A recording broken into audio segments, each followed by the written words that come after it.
Bienvenue en classe sur l'ORTM. Je me nomme Traoré Mohamed, professeur de secrétariat à l'ESICA. La leçon du jour portera sur la lettre d'embauche et le contrat de travail. Le contenu du cours, vous avez l'objet de la lettre, le plan de rédaction et les conseils pour un entretien d'embauche suivi du contrat de travail. Les objectifs pédagogiques opérationnels.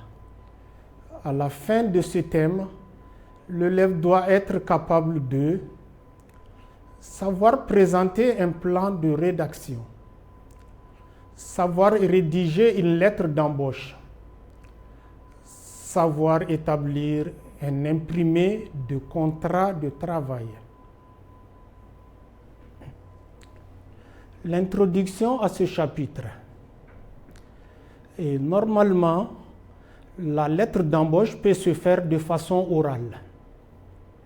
Mais pour plus de garantie, plus de sécurité entre un employeur et un employé, l'engagement a tendance présentement de prendre de plus en plus souvent une forme écrite.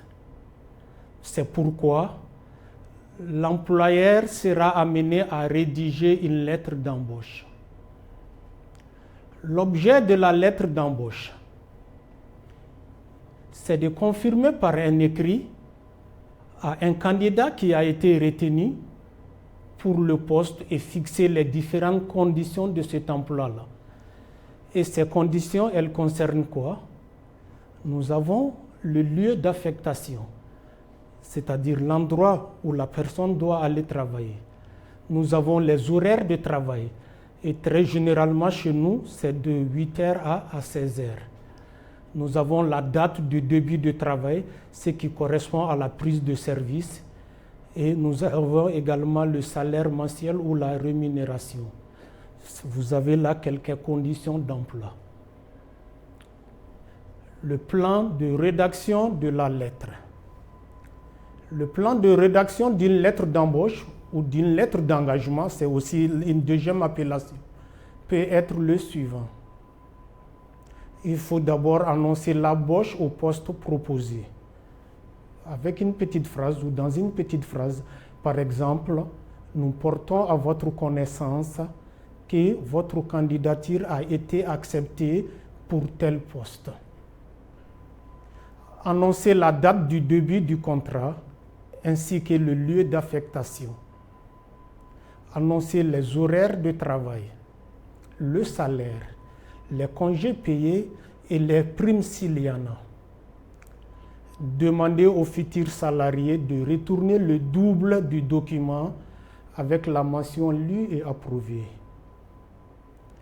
Et souhaiter enfin une heureuse collaboration avec le nouveau salarié. Et vous avez ici l'exemple de corps d'une lettre d'embauche. C'est un exemple à titre d'illustration. Donc la partie supérieure, c'est-à-dire l'expéditeur ainsi que le destinataire, sciemment on les a laissés tomber pour aller directement dans le vif du sujet. Donc vous avez, on peut se permettre de le lire, nous avons le plaisir de vous annoncer votre engagement dans notre société à partir du, vous avez les pointillés. Donc en ce moment, c'est la date d'embauche qu'il faut employer, qu'il faut mettre à ce niveau-là. En qualité de le poste que la personne va occuper. Catégorie, indice, au service, il faut mentionner le nom du service concerné pour une durée indéterminée. Durée déterminée de 2 ans. Après la période d'essai de 3 mois. Votre rémunération mensuelle brute correspond à 40 heures de travail par semaine et correspondant est fixé à, on donne le montant du salaire. Vous bénéficierez des divers avantages et serez soumis aux obligations prévues par le règlement intérieur dont nous vous remettons un exemplaire. Ça veut dire quoi? Ça veut dire que vous aurez en pièce jointe un exemplaire du règlement intérieur de l'entreprise. Et vous voudriez bien passer à la direction pour la régularisation administrative et la signature du contrat de travail. Et en dernière position, vous avez les salutations qui seront bien sûr suivies de la signature par le directeur général. Ensuite, nous allons parler de l'entretien d'embauche.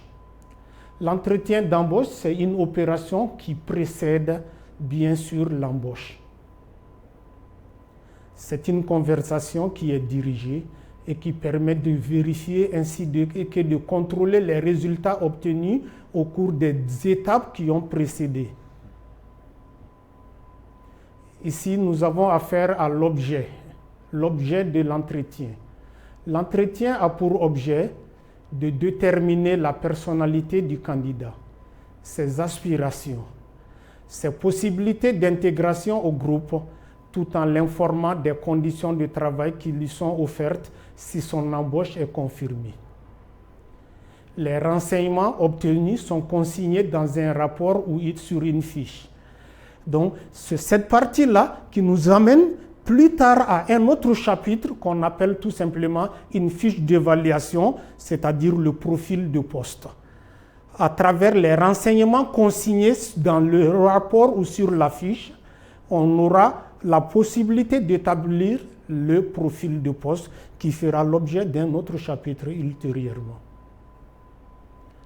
Les conseils pour un bon entretien. Donc, ils sont cités, énumérés. On peut prendre connaissance de ces conseils-là. Se coiffer soigneusement. Vérifier la propreté de ses ongles. Là, il s'agit de notre filière, les dames. S'assurer que les chaussures sont bien cirées. Être à la mode tout en évitant les excès. Éviter les maquillages trop visibles. Renoncer aux bijoux trop nombreux. Opter pour une robe ou une jupe, s'il s'agit des dames. Renoncer aux jeans, aux t-shirts et aux pulls. Être ponctuel, c'est évident. Saluer son interlocuteur par un bonjour, monsieur. Attendre que son interlocuteur vous tende la main. Attendre d'être invité à s'asseoir. Ne pas fumer, à moins que vous ne soyez invité à le faire. Répondre aux questions avec des phrases complètes. Donc les réponses évasives, là, oui, non, il faut les éviter.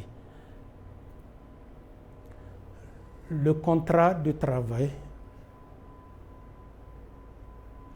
Le contrat de travail lie l'employeur et le salarié. Il n'est pas obligatoirement écrit, sauf s'il s'agit d'un contrat à durée déterminée, d'un contrat à temps partiel ou temporaire, ou d'un contrat d'apprentissage. Toutefois, certaines conventions exigent que le contrat soit écrit dans beaucoup de cas. Lorsqu'il est écrit, il peut être assimilé à une simple lettre d'engagement et en ce moment, il sera contresigné par le salarié. Il est possible, dans certaines situations, de modifier le contenu d'un contrat de travail tout en signant un avenant. C'est le cas lorsque le salarié et l'employeur, à l'initiative de l'un ou de l'autre, décident de modifier le temps de travail, les horaires de travail. Il y a d'autres éléments qui peuvent être modifiés dans le contrat. Le lieu de travail. Quelqu'un qui travaille par exemple à Bamako, il peut être affecté dans une autre ville, une autre région du pays. La rémunération. Donc par rapport au salaire, il peut y avoir quelques modifications dans ce cas. Si la rémunération proposée par l'employeur n'est pas acceptée par le salarié et quand il n'y a pas d'entente, l'employeur a le droit, la possibilité de procéder au licenciement de son employé. cela est assimilé à un licenciement économique. Et c'est dû surtout au fait des difficultés financières de l'entreprise. Souvent, quand une entreprise a quelques difficultés, elle essaie de procéder à un rabaissement des salaires. Maintenant, dans ce genre de situation, si l'employé n'est pas consentant, ce sera une rupture du contrat à partir de là et ça va aboutir à un licenciement économique. Le contrat de travail avec un exemple de présentation que nous avons ici. Entre, normalement à ce niveau, on met le nom de la société. D'une part, et monsieur ou madame, le nom de l'intéressé suivi de ses coordonnées. Donc, c'est un document, un imprimé si vous voulez, qui doit être rempli et par les deux parties. Et à la fin d'un contrat de travail, il faut normalement l'établir en 4 exemplaires. Et qu'est-ce qu'on fait avec les 4 exemplaires? C'est ce que vous avez un peu plus bas. Vous avez l'employé qui doit procéder à la signature. Vous avez l'inspecteur du travail qui doit signer également. Et de l'autre côté, vous avez l'employeur qui va signer le document et le médecin du travail procédera aussi à sa signature.